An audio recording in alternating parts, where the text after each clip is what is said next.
Okay guys, so today we're completing the maintenance reset on a 2021 Acura RDX. So any other Acuras with the same toggles, with the same trip monitor and so forth is going to work for.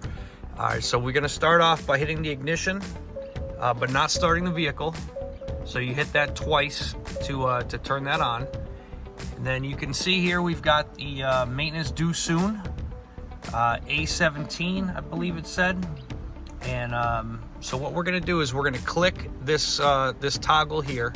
All right, click it in. It also rolls like a mouse.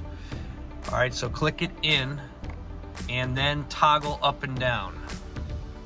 So if you toggle, your screen's going to go through these options, and we're going to go to maintenance. All right, then we have to hold this in. If you push this little wheel in, it'll turn red initially, and then we're going to hold it in for 10 seconds.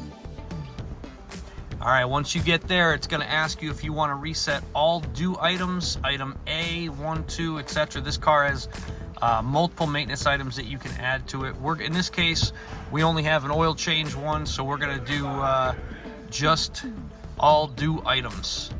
So again, you're going to click on the toggle here, and it says all maintenance items reset, and you're all set. Hope you have a good day. Like, subscribe.